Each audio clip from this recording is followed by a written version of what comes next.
China is a superpower standing at the top of the world. Its strength rises from the social and economic foundations built long ago. Beijing was once the capital of one of the most powerful and ancient empires, but that empire eventually collapsed and transformed into a socialist republic. Today, we will search for the answer to how this transformation happened. Our story begins in the 19th century. During this era, China was facing a deep crisis. The once mighty empire had suffered consecutive defeats at the hands of Western powers and Japan, and the economy was barely able to stand. China lost the Opium Wars against Britain and ceded Hong Kong after the First Sino-Japanese War. It also lost Taiwan and Korea. Chinese intellectuals later described this period as the century of humiliation, and newspapers of the time referred to China as the sick man of Asia. Following these hardships, a series of uprisings such as the Boxer Rebellion took place. Independence seemed more and more impossible, and scattered reform attempts failed to change the country's direction. Meanwhile, Western influence and Japanese power in China continued growing. As a result, nationalist movements began to gain strength. In the midst of this growing turmoil, a politician named Sun Yat-sen emerged. Under his leadership, a revolutionary organization called the Tongmenghui, the Revolutionary Alliance, was established. Its goal was to overthrow the imperial dynasty and build a republic. The organization's support grew rapidly, and eventually the long-expected spark came in October 1911. On October 10, 1911, a group of revolutionary soldiers launched the Wuchang Uprising. The rebellion quickly spread, especially in southern China, and soon turned into a full-scale nationalist revolution. This movement brought down the Qing dynasty.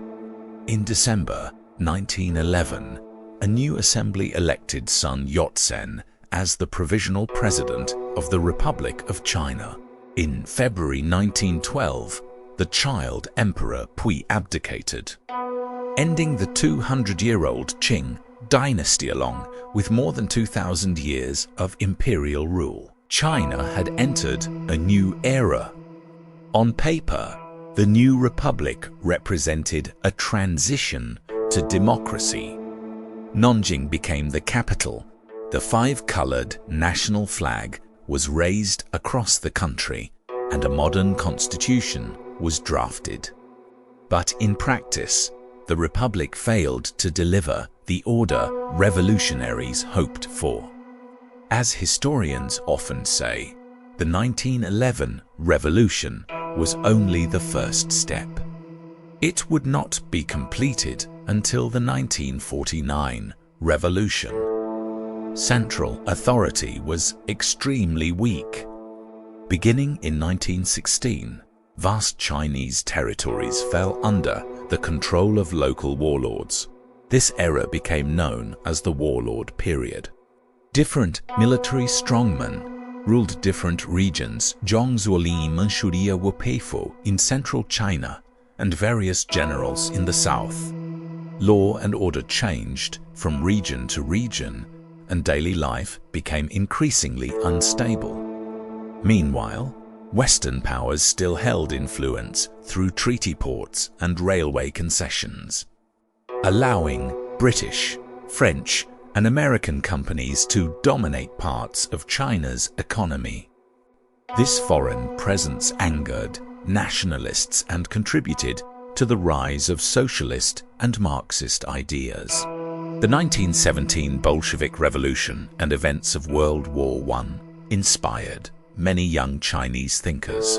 On May 4, 1919, a mass protest erupted in Beijing. Known as the May 4th movement, it profoundly changed the course of modern Chinese history. Thousands of students filled the streets, shouting slogans for science and democracy, and protested against foreign privileges. The movement fueled both modern nationalism and Marxist-Leninist ideology. During this time, a 25-year-old library worker named Mao Zedong witnessed these events in Beijing. Mao had been reading both classical texts and Marxist works, but after the May 4th movement, he began embracing socialism more deeply. No one knew it then, but China's future was already being reshaped. In July 1921, 13 individuals gathered in a small house in Shanghai. Among them was the young Mao Zedong, representing Hunan province. That day marked a turning point in Chinese history, the founding of the Communist Party of China.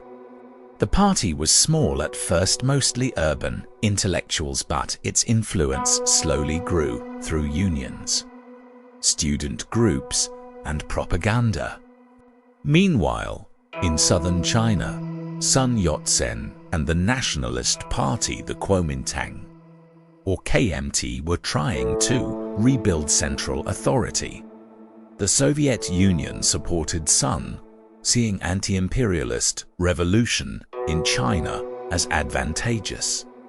In 1923, Soviet Representative Adolf Joff reached an agreement with Sun Yat-sen.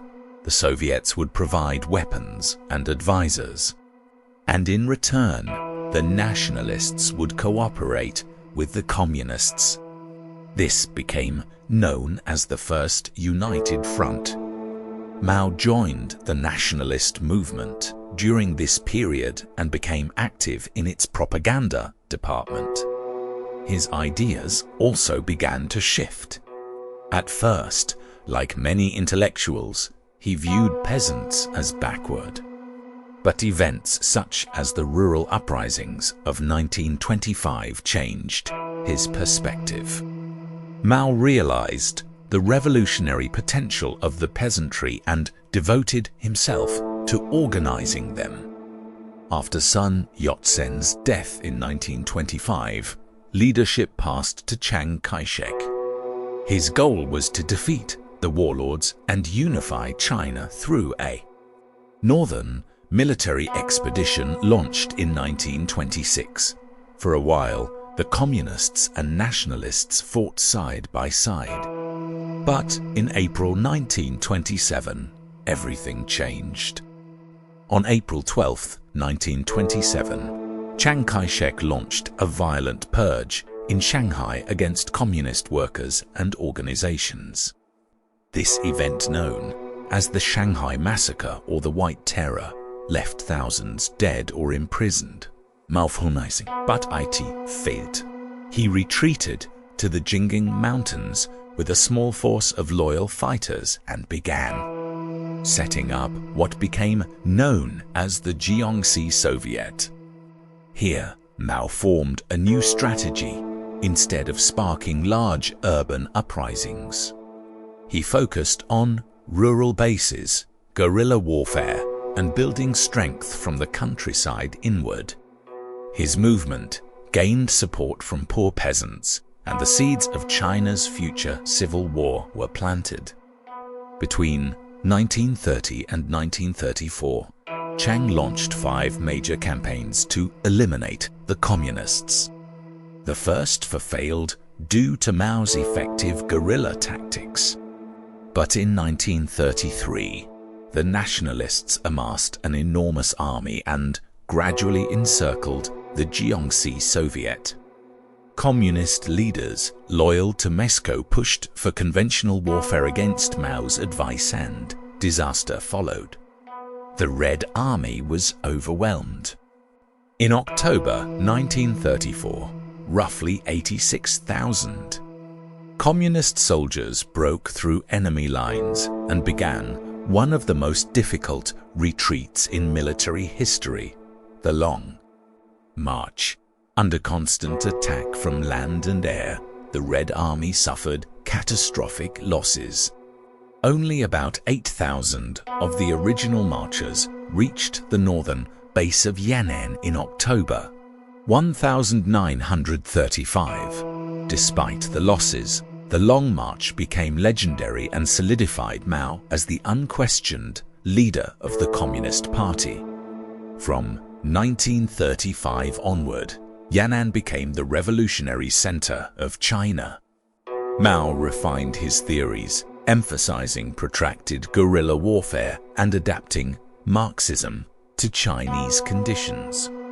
But everything changed in 1937, when Japan launched a full-scale invasion. Facing a new threat, the Communists and Nationalists formed the Second United Front, while Chiang's main army fought Japan head-on. Communist guerrilla forces attacked behind enemy lines and expanded their influence in the countryside. Their discipline and promises of land reform won massive support from peasants, while the Nationalists struggled with corruption, censorship, and economic collapse.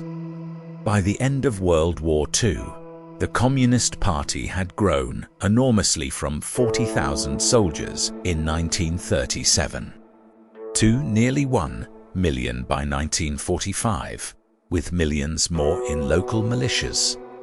When Japan surrendered in August 1945, the power struggle in China resumed. The United States supported Chiang Kai-shek, while the Soviet Union allowed communist forces to seize Japanese weapon stockpiles in Manchuria. Attempts at peace failed, and full civil war broke out again in 1946. At first, the Nationalists seemed stronger, but hyperinflation, corruption, and poor governance eroded their support. Meanwhile, the Communists gained momentum through disciplined troops and strong rural backing. Major battles in 1948–49, such as the Liaoshan and Weihai campaigns, destroyed the Nationalist army.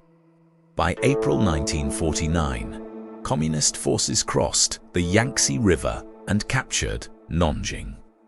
Chiang Kai-shek fled to Taiwan with 2 million refugees. His government collapsed. Finally, on October 1, 1949, Mao Zedong stood atop Tiananmen Gate in Beijing and proclaimed the founding of the People's Republic of China. Red flags filled the air as Mao declared, "The Chinese people have stood up. China had entered a new era." The Soviet Union and other socialist countries quickly recognized the new state. Mao began sweeping reforms, land redistribution, literacy campaigns, and 5-year plans focused on rapid industrialization with Soviet assistance. China entered the Korean War in 1950, sending hundreds of thousands of volunteer soldiers. At first, the new government made significant gains. The economy stabilized, growth increased, and public support rose. But Mao wanted faster change. In 1956, he launched the 100 Flowers campaign, briefly encouraging open criticism of the party. When intellectuals responded, Mao reversed course. By 1957, critics were arrested and labeled rightists.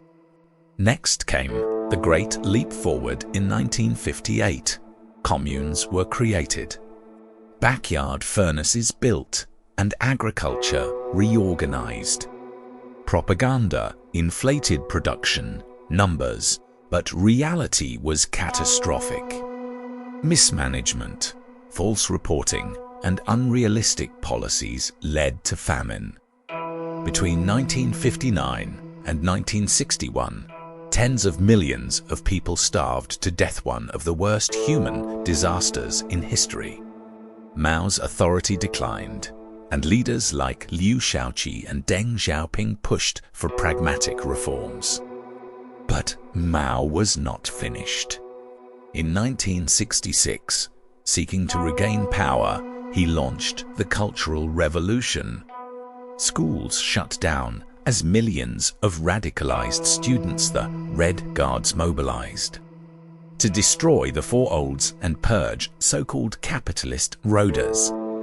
Temples, books, and cultural artifacts were destroyed. Intellectuals, teachers, and officials were humiliated, beaten, or killed. President Liu Shaoqi died in prison. The country fell into chaos. Factories closed, education collapsed, and social life disintegrated.